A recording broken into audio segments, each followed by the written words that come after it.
बेटी अब हो गए थे सेट। पत्नी भी उसकी अच्छी थी। अपनी पत्नी से बोला कि सुनो, मेरा मन है कि मैं वृंदावन जाऊं, एक बार प्रभु से मिल आऊं, कहो तो तुमको भी ले चलो, तुम भी चलो। पत्नी बोली चलो मैं भी चलती हूं। पर उसने जेब में हाथ डाला, बोले पैसे तो इतने ही हैं, दोनों की टिकट हो नहीं सकती, दोनों का खर्चा हो नहीं सकता। पत्नी बोली अच्छा ऐसा करो आप चले जाओ, मैं अगली बार चलूं। अच्छा ठीक।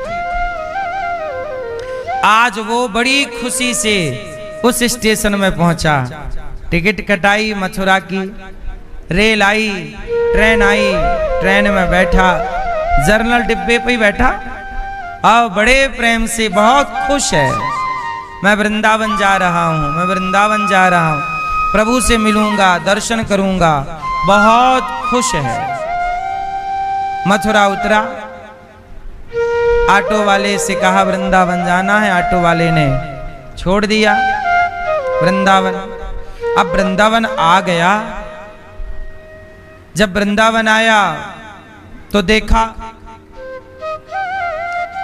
कि गलियों में नाले का पानी बह रहा है, किसी गली में। अरे बोलिए वृंदावन तो बड़ा गंदा सा है।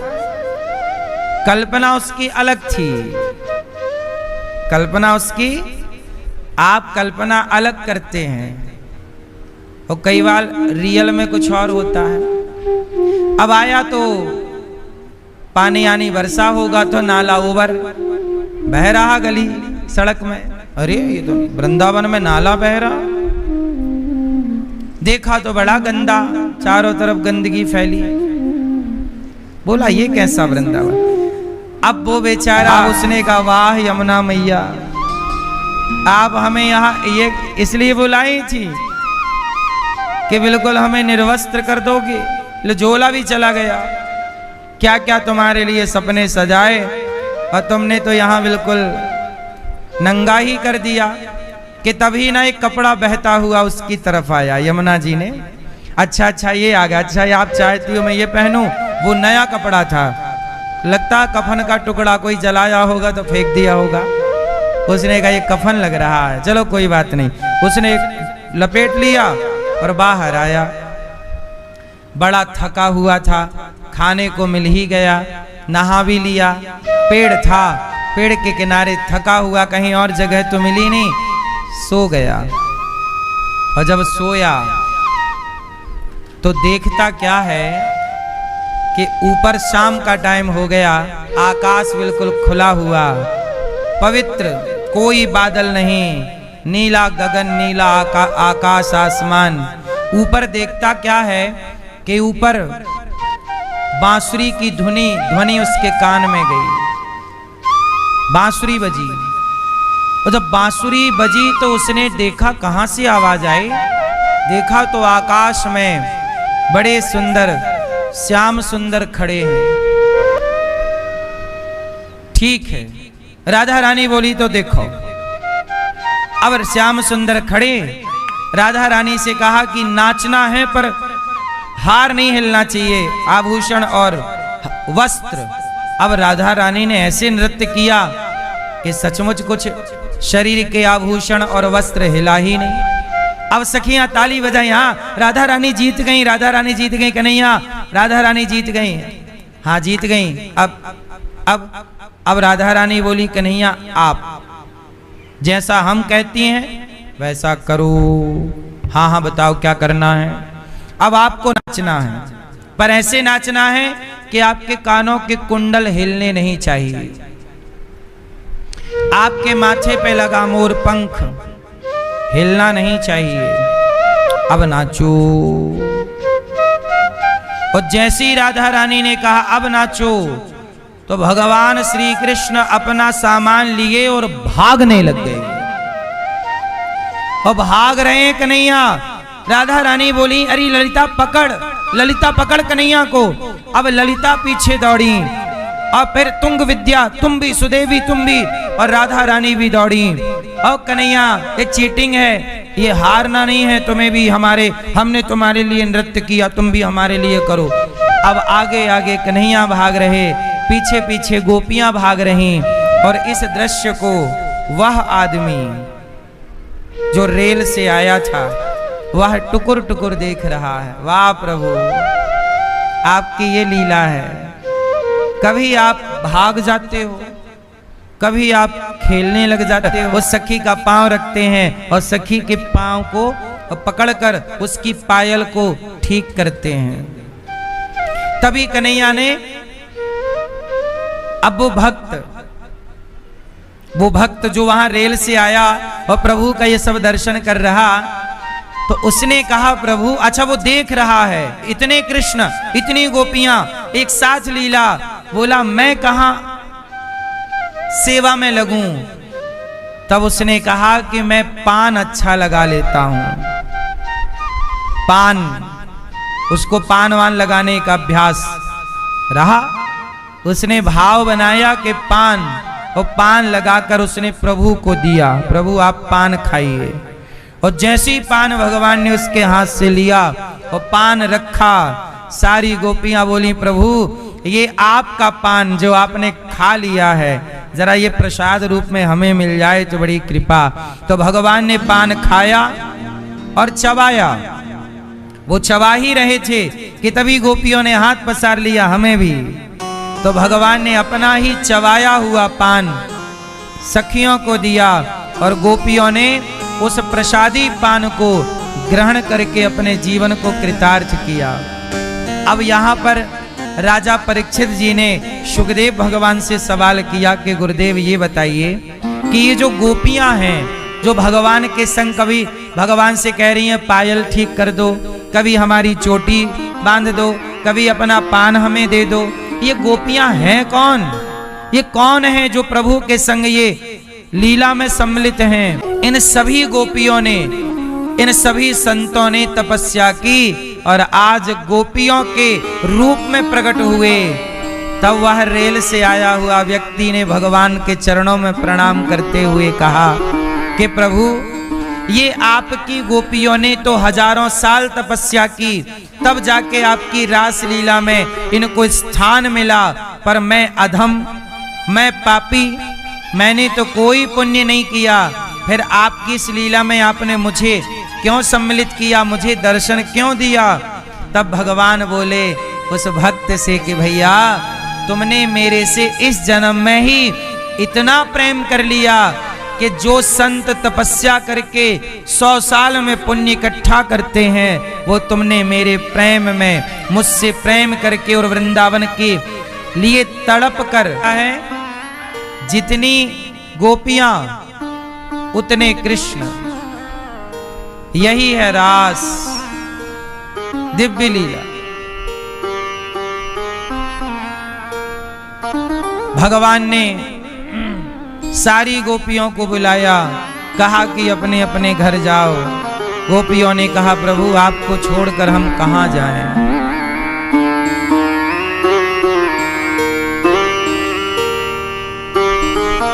इसी को कहते हैं महारास।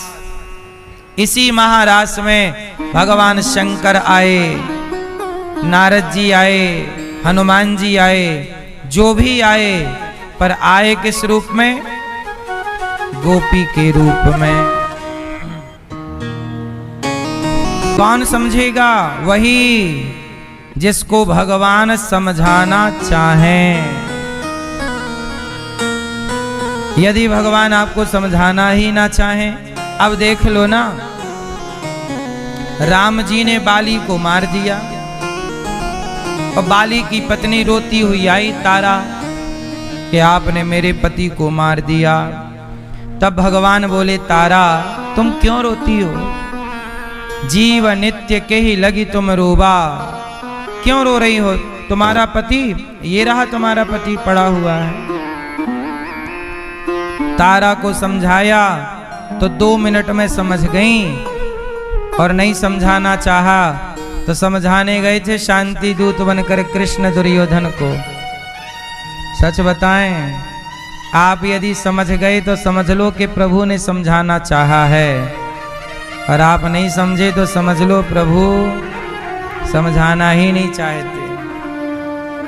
एक बात बताएं, बहुत गहरी है, पर क्या है, कुछ शास्त्रों की ज्ञान की बातें ऐसी हैं जिनको हम आपको बता तो दें, पर पता नहीं आप उस बात को सुनने समझने के पात्र हैं या नहीं। क्योंकि यदि हमने कुपात्र को ज्ञान दिया, उसको लायक तो है नहीं उस ज्ञान के, लेकिन यदि वो बात बताई तो कहीं वो उस बात का मिसयूज ना, भगवान के चरणों में समर्पित कर दो, सरेंडर कर दो।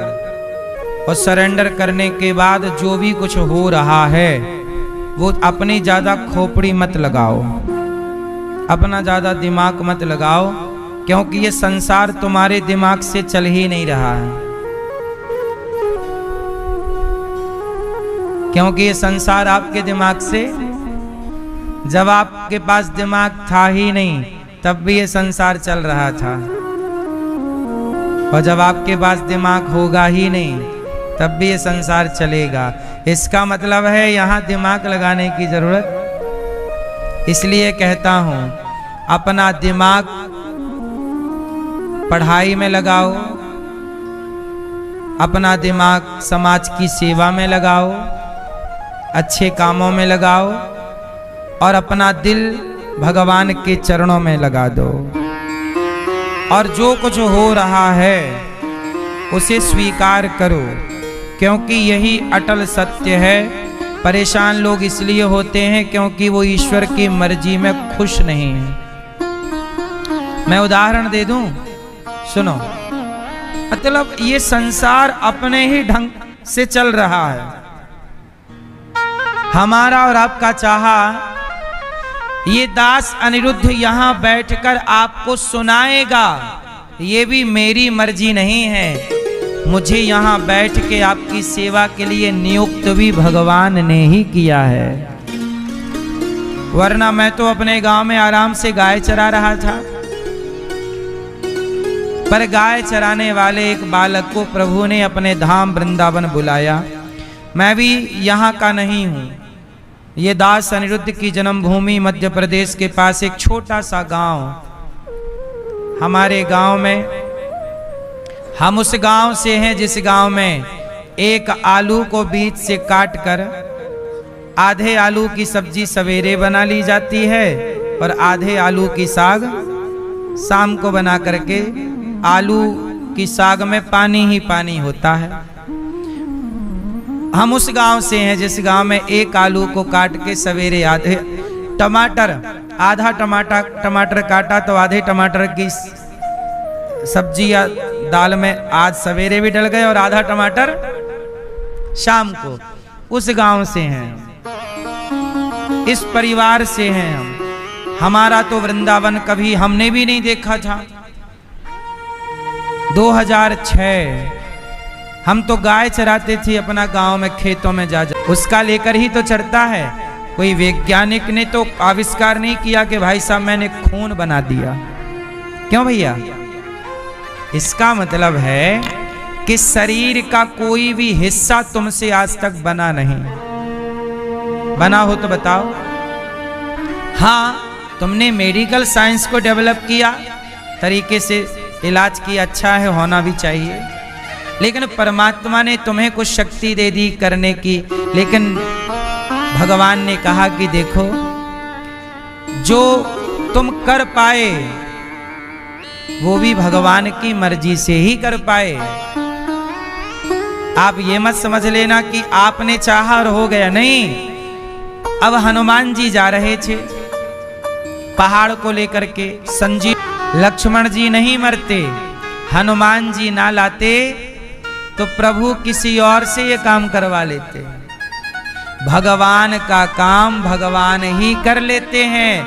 हाँ, भक्तों का यश बढ़ाने के लिए भक्तों से कराते हैं ताकि भक्तों का भी यश बढ़े, वरना प्रभु का काम कोई भी कर ले। आपको ताकत देते तो आप कर लेते। भगवान अपना हाथ यदि आपके सिर पर रख दें, समझो ना, भगवान यदि आपके सिर पे अपना हाथ रख दें तो आप ब्रह्मा जी से ज्यादा पावरफुल हो सकते हैं। इतनी देर में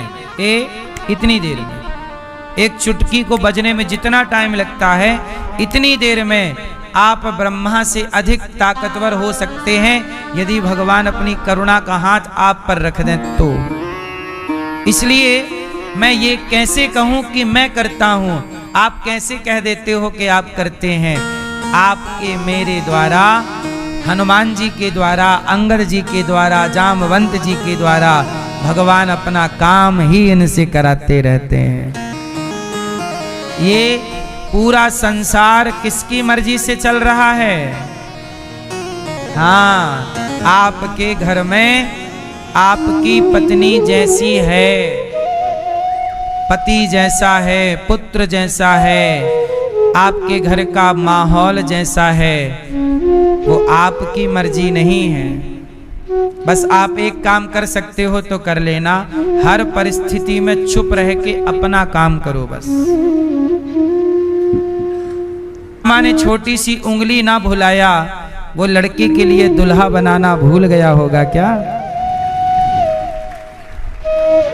बस सही समय का इंतजार करो, तुम अपना कार्य करते रहना, तुम अपनी खोज जारी रखना, पर टेंशन लेकर नहीं, विश्वास करके कि प्रभु ये बेटी आपकी है और इसके लिए जो आपको योग्य लड़का लगे आप करिएगा। आप व्यर्थ का काहे सोच रहे हो? आपके सोचने से होगा क्या? एक सज्जन बोले, गुरुजी बड़ी चिंता है। क्यों? बोले हमारा घर नहीं है, भगवान से एक प्रार्थना है कि भगवान मेरा एक घर बन जाए। सब कुछ दिया है मालिक ने, परमात्मा ने, एक घर, बड़ी चिंता है, नींद नहीं आती। हमने कहा भाई तुमने चिंता क्यों करनी है? क्या चिंता करने से घर बन जाएगा? क्या चिंता करने से बेटी का ब्याह हो जाएगा? नहीं, चिंता त्यागो और प्रभु का चिंतन करो, काम करो, मन लगा के अपना कर्म और चिंतन करो। बेटी का ब्याह का चिंता नहीं, चिंता दोहराऊंगा, चिंता ना किया करिए। भगवान आपके साथ हैं हर पल।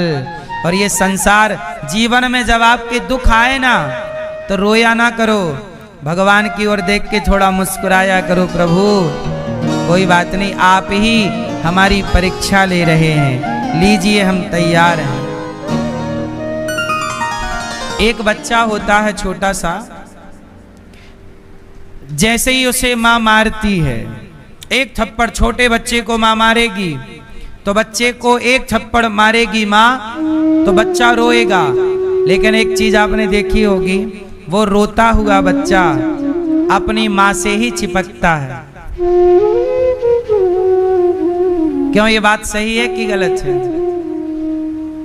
मां मारेगी तो वो मां से चिपकेगा, छोटा है। गोपियां शिव आए ऐसे रासेश्वर भगवान को, ये रास लीला है। कोई भगवान का भी कैरेक्टर ढीला हो सकता है क्या? लेकिन लोग आरोप तो भगवान पे भी लगा ही देते हैं। रासलीला को बॉलीवुड ने किससे जोड़ दिया?